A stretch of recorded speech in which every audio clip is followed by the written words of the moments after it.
Since arriving to the league, under Paul Dixon's leadership, the Guildford Flames have been an exciting team. Typically, the best of the rest, after the 4 arena teams. Usually coming in around 5th, maybe 6th best team in the league. Dixon always puts together a competitive roster. And I think deserves more recognition as one of the better general managers and coaches. Finding excellent players, from lesser known places. Last season, the Guildford Flames placed 5th in league standings. Only 1 point back from the Nottingham Panthers. And looking at the stats, the Panthers' goal differential was -28. The Flames was only -4. At times last season the Flames struggled, and will be looking to really compete this year. Paul Dixon has yet again assembled an exciting and intriguing roster. But before we look ahead to this season, let's take a look at some notable losses. Kevin Lindskog was a real standout player for me.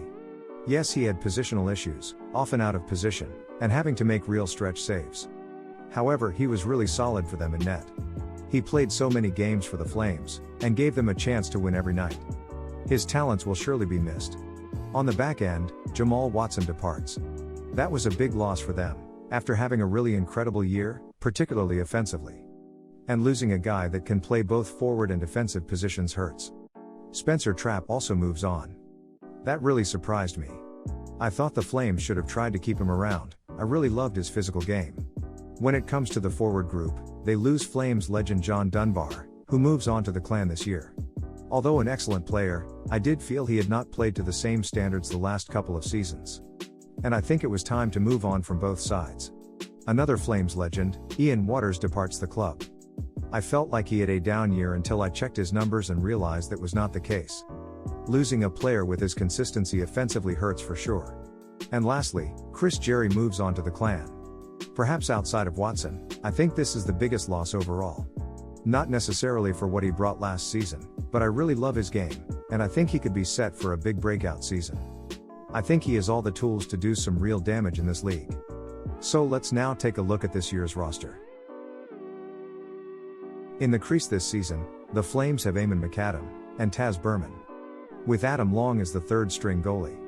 Moving to the back end, I have Krokak and Locke on the third pair, Alex Yule and Jordan Klimek on the second pairing. Homegrown star Ben O'Connor comes in as likely the number 1. With Bradley Lalonde completing the top unit. On the top line I have Daniel Tedesco, with Peter Cronella down the middle, and Turner Ripplinger getting that top spot on the right wing. The second line, I have Ian McNulty, with Brett Ferguson. We know they play really well together. With Ryan Tate on that right wing, his speed should pair him nicely with Ferguson. On the third line I have the 2 Swedes together on the wings, Sam Markland and Johan Eriksson. Down the middle I have Tristan Fry. We didn't get to see an awful lot of him last year, so I could see him moving up with more time. And of course, we have the all-Brit fourth line, that most teams opt for.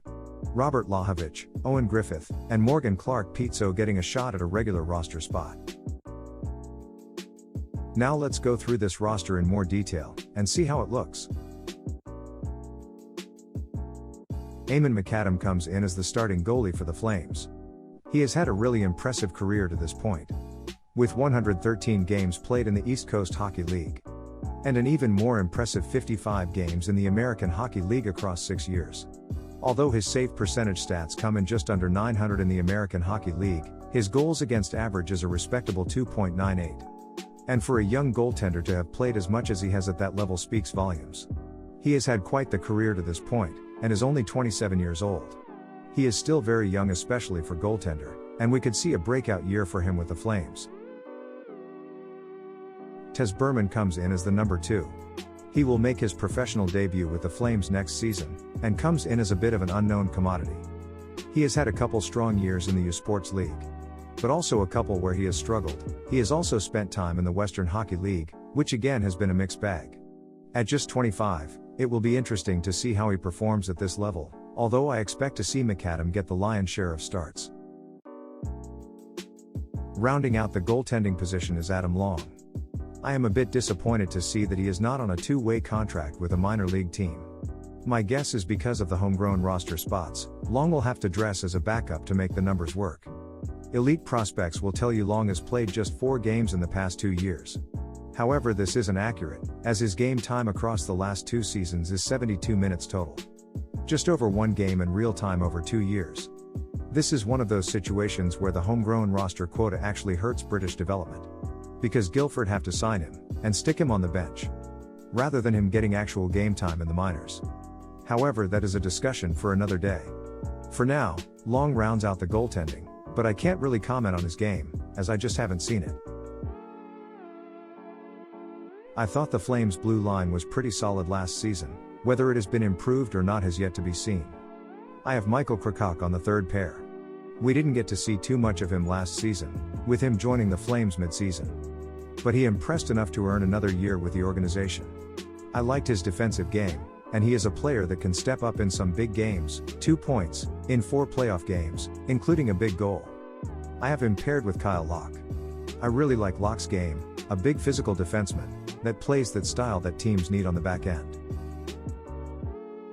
On the second pair I have Alex Yule. I felt that Yule was a bit unlucky at times, and I feel like there is more offense there than we got to see. I think with the year in this league under his belt, we could expect to see a bit of a step up in his production.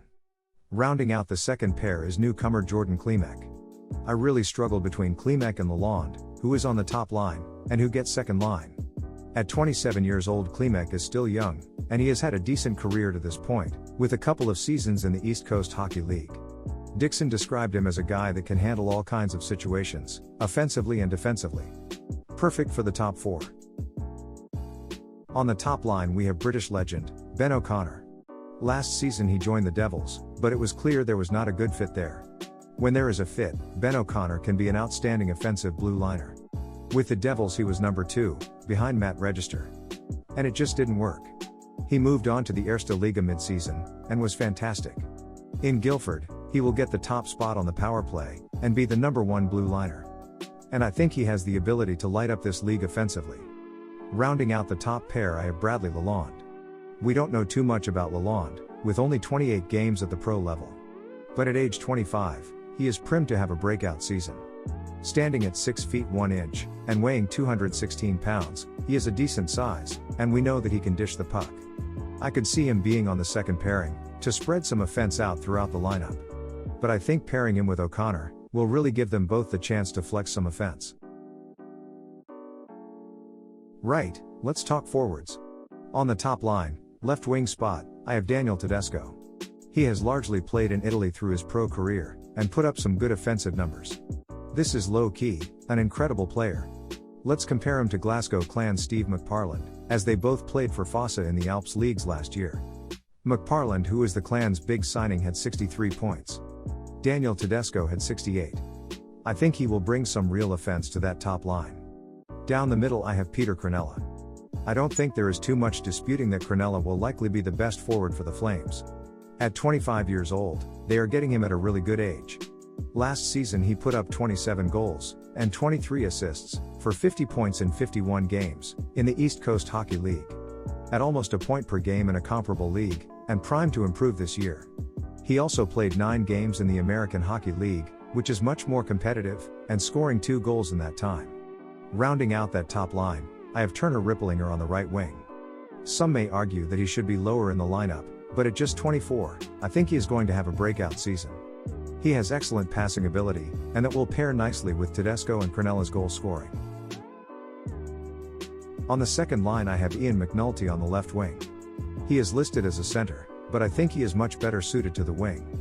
He is an elite goal scorer, last season putting up 32 goals in 67 games, across all competitions. I have Brett Ferguson playing down the middle. We know those two guys play really well together, and I like Ferguson in that center spot. Playing 4 seasons with the team, going into his 5th, he is stepping towards that Flames legend status, and a real leader on this team, taking on the captain's role last year. Rounding out that second line, I have Ryan Tate on the right. He was signed so early in the season, some may have forgot. But this is a really good player. A bit on the smaller side, but he is young, and super quick. I think with those line mates he could do some damage in this league. When you look at the goals he scored with Sergi Poitras last year, you can recognize he has excellent hands, and a decent shot. On the third line, I have Tristan Fry down the middle. Due to injuries we didn't get to see a lot from him, but I think his two-way ability is great, and I like him at center. I think he is true centerman. And I think it's a good spot on the third line. On the wings I have the two Swedes. Starting with Sam Markland on the left. He has played at some really impressive levels, including the Swedish Hockey League. Listed as a center, I think he, along with Eriksson, could definitely move higher up in this lineup, but for now I like them on the third. I think at least to start the season he is paired with Johan Eriksson. Eriksson looks like he has more offensive ability, with Markland having more of a two-way game. Just to put into perspective Eriksson's ability, over multiple seasons in the Hockey Eden and the Hockey Allsvenskan, his numbers are much higher than Sebastian Bengtsson, who played for Dundee last year. And Bengtsson came in well above a point per game pace for Dundee. Eriksson could be an explosive forward. For now I have them on third line, to really spread the defense out throughout the top 9. As with most teams, we have the all-Brit fourth line. On the left wing I have Robert Lahovich. I think he has been a decent addition for the Flames last season. At this point in his career, he is mainly that defensive-minded forward, playing on the penalty kill, and bringing that responsible hockey. Although with 6 goals, and 17 points last year, there is still some offense there. I think this season, you have to give Griffiths that center spot. He has at times played center, and at times been moved to the wing. But I think this year he gets the opportunity to take the middle spot on the fourth line. Dixon will be looking for Griff to take that next step. Lastly, I am super excited to see Morgan Clarke-Pizzo get a full-time roster spot in this league. And I think with the style of game he plays, the Guildford Flames are probably the best team in the league for him. Paul Dixon lets players shine offensively, especially those smaller, faster guys. I think Pizzo can mold his game, perhaps after a Ryan Tate-style player. In review, I really like this team. And I have them coming 5th in league standings. I think Eamon McAdam has the chance to be one of the best goalies in this league. I'm not sure if Berman can become that elite backup, or whether McAdam starts the vast majority of games. But either way I think in net they are solid. I think the forward group is excellent. Particularly that top 9. They have such a depth of scoring throughout that group. I think the blue line looks good, but not outstanding. They have some players there, but when you hold their top 6 defensemen up against some of the arena teams, I think it is slightly lacking. But overall I think they are in really good shape. I do have some questions with this team. Can McAdam become that elite goaltender in this league? Is the defense good enough? And can Ben O'Connor get back to that elite offense he had previously in his career with the Steelers? Can Griffiths and Clarke-Pizzo take those next steps, and form a reliable fourth line that Paul Dixon can use? Let us know your thoughts in the comments. What do you like about this team? What do you dislike? Please like and subscribe, and thank you for watching.